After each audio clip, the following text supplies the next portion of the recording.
pero ahora están haciendo todo lo contrario. Te pongo el ejemplo de Ortega.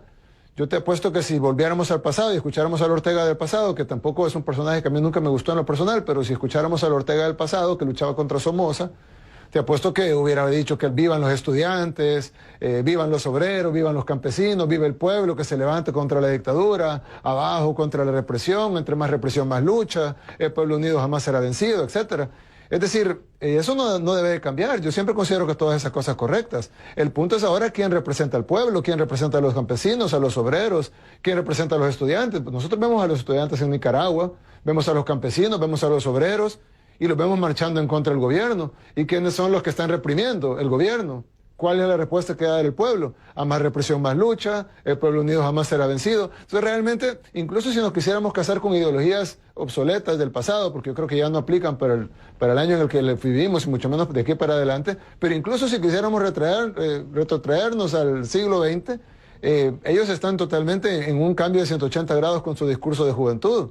Cuando ellos iban a la vanguardia de esas marchas, y ahora pues ellos son los que están dando la orden de reprimir esas marchas. Entonces, al final de cuentas, creo que el cambio de mentalidad, si bien sí hemos tenido, digamos, una evolución en el pensar de que las ideas del pasado deben de recordarse, ser parte de nuestra historia, pero debemos de empezar a ver las ideas del futuro y ver cómo llevamos a nuestros países, a nuestras sociedades adelante, en una nueva realidad que vivimos que es muy diferente a la que vivimos en los 80, y no solo lo ves en Nicaragua, lo ves en Europa, lo ves aquí en Estados Unidos, lo ves en El Salvador, lo ves en prácticamente todos los países de Centroamérica, y bueno, prácticamente todos los países del mundo, sino que no solo cambiamos eso, pero incluso si te quisieras mantener en las ideologías arcaicas y obsoletas del pasado, ellos están totalmente en contra de lo que ellos mismos siempre predicaron, y estoy seguro que hace 40 años ellos hubieran estado en las marchas criticando al gobierno por la represión y ahora están aplaudiendo al gobierno por la represión, simple y sencillamente porque uno de sus amigos está como presidente de ese país, pero no veo la diferencia de lo que hace Ortega de lo que hacía Somoza.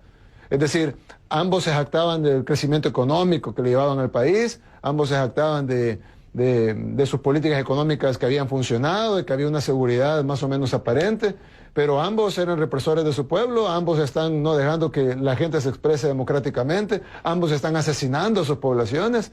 Entonces, al final no veo diferencia entre Somoza y Ortega. Por eso que incluso, aunque quisiéramos retrotraernos a las ideologías obsoletas del pasado, que para mí deberíamos dejarlas atrás como un caso de estudio, pero ya deberíamos de empezar a pensar en las nuevas formas de gobierno que necesitan los nuevos tiempos, pero aún, yéndonos al pasado, están ellos en total contradicción. Si tú escuchas sus discursos de ahora y escuchas los discursos de antes, es un absurdo, básicamente.